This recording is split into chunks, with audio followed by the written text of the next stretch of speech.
Hello, and welcome to our THF Conversations Leadership Spotlight program. I'm Matt Anderson, Curator of Transportation at the Henry Ford. This summer, we launched a new rotating display in Henry Ford Museum of American Innovation, where we've been showcasing cars featured on the National Historic Vehicle Register. And today, I have the pleasure of talking with someone whom I've known and admired for many years, Casey Maxon, the Senior Manager of Heritage at the Hagerty Drivers Foundation. And Casey's going to talk with us today about preserving the vehicles and stories that are captured on the National Historic Vehicle Register. Casey, welcome. Thanks for joining us. Thanks so much, Matt, for having me. I'm excited to talk to you about this. Well, we'll start at the beginning. If you could just tell us a little bit maybe about your own personal background. Absolutely, Matt. I've been with the Hagerty Drivers Foundation for about 10 years. I started around 2012, right when I was getting out of school at McPherson College. I studied automotive restoration and American history. And at the Hagerty Drivers Foundation, I manage our National Historic Vehicle Register program, as well as I work with a number of our initiatives to help further our mission of saving driving, saving American automotive heritage, and sharing that with the public. Maybe you could tell us a little more about the National Historic Vehicle Register, the work that you do, and what makes the register so important. Absolutely. So the National Historic Vehicle Register is a program we launched in 2014 in order to further that mission of saving driving, saving American automotive heritage, and really documenting at a national level the various ways the automobile has helped shape American history, shaped American culture, and doing that through storytelling. So looking at specific automobiles, specific VIN numbers, and documenting those cars at the Library of Congress through a collaboration we have with the U.S. Department of Interior to make sure that the story of the automobile lives long beyond us. So, someday, 100, 200 years in the future, when there are no more internal combustion engines, possibly, we're all floating around in hover cars, or our great grandchildren are. The story of the automobile will be saved. Its impact on 20th century American history, 21st century American history will still be there, and there'll be a legacy left behind. Well, that's terrific. And thinking about the future, I think about the past. Obviously, at the Henry Ford, we have collections and stories that cover more than 300 years of American history. We have drawn from those to develop what we call our Model I learning curriculum and framework. We look at the habits and actions of innovators, the characteristics that make these people achieve the successes that they do. And one of those actions is collaborate. It seems like a perfect one to talk about here because the Hagerty Drivers Foundation collaborates with the U.S. Department of Interior on the register. Is that right? Absolutely. So when we launched the register, we were looking at ways, strategies that we could really affect change and create a real understanding of the impact of the automobile in history. As a nation, we've documented at a federal level through a variety of programs with collaborations with the U.S. Department of Interior, buildings, bridges, ships, but never any automobiles. So there was the National Register of Historic Places, which many people are familiar with. There's the Historic American Building Survey, which dates back to the Great Depression, where we documented as a country many buildings and all these other artifacts that were important to American history, but never an automobile. And so there's over 100,000 different artifacts documented at the Library of Congress, but there weren't any automobiles. And so we looked to collaborate with the U.S. Department of Interior to bring an automobile into the fold, because the automobile has made such an important impact in American history. And we thought that was very essential that we kind of filled that gap in our nation's history as far as what we've recorded. Well, I should say we're proud at the Henry Ford to have the Hagerty and the Hagerty Drivers Foundation as one of our partners in innovation. You've been very active in helping us engage automotive enthusiasts. And I wonder if you could talk to us a little bit about why it's important to have the vehicle register cars and stories featured at the Henry Ford. Absolutely. I mean, if you look at institutions that have really made a difference in saving automotive history, it's hard to think of anybody better than the Henry Ford. And so many enthusiasts flock to the Henry Ford to get a touch point in American automotive history. And having vehicles that go through the National Register on display there, I mean, I couldn't think of a better fit. And there are so many vehicles within the Henry Ford that are eligible for the register. I mean, we've documented one vehicle so far, the Model T Ford, the 15 millionth Model T Ford.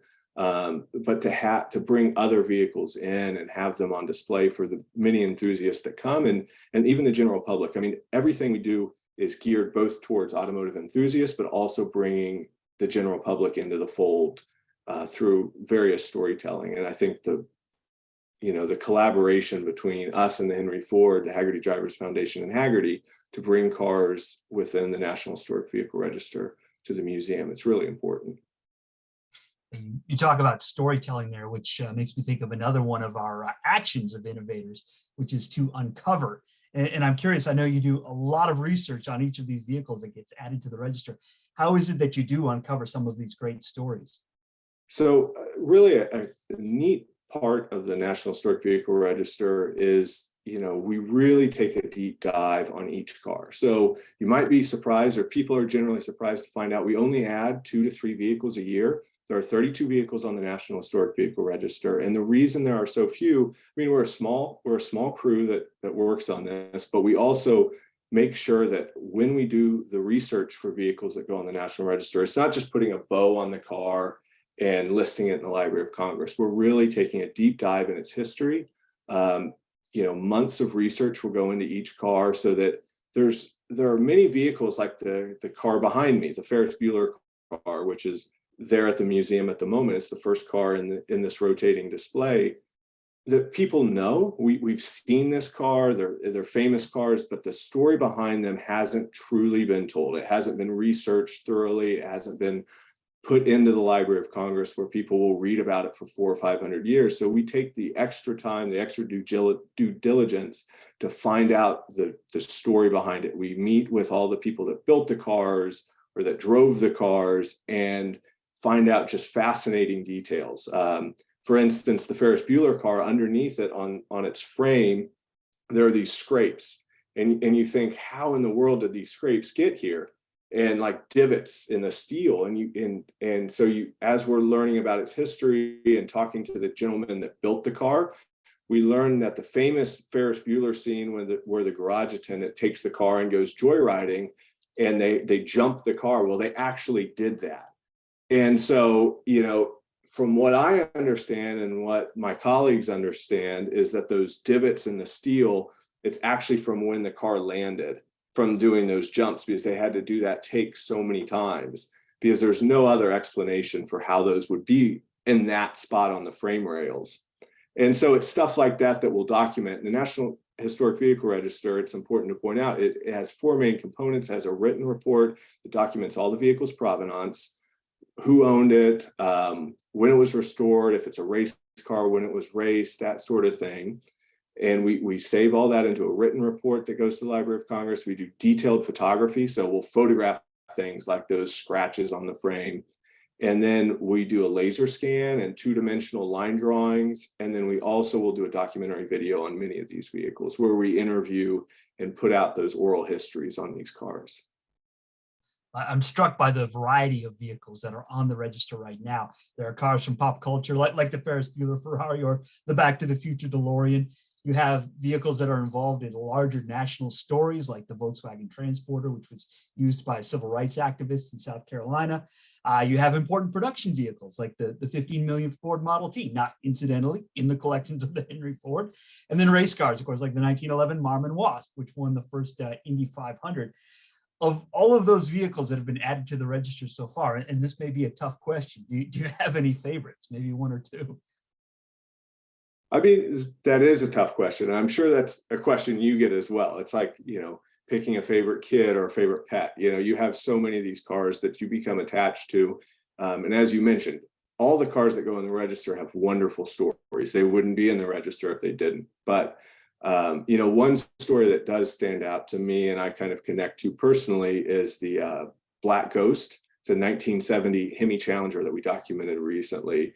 I grew up loving muscle cars, the sort of Detroit story of a 4-speed Hemi, black on black on black, 1970 Challenger, special ordered by a combat vet in the Vietnam era that went on to be a special forces operator and a Detroit policeman, that also used the car to street race and drag race, and would put a trailer hitch on it to haul his racing motorcycles, his Norton Commando, to go race motorcycles. I mean, what a fascinating story that kind of checks all the boxes of the muscle car era and this mythology you hear about. And here is the car in the flesh, and it's unrestored.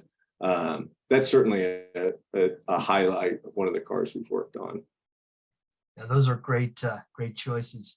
And thinking about the future of the program, I won't ask you to make any big reveals here of the cars coming to the register, but do you have thoughts about the types of vehicles or types of stories that you're looking to include on the register in the years ahead?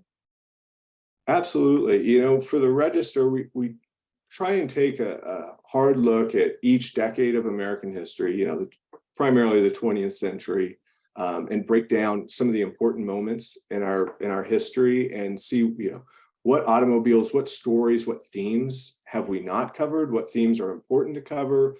What are maybe some overlooked stories or stories that are underappreciated that we should really start to highlight?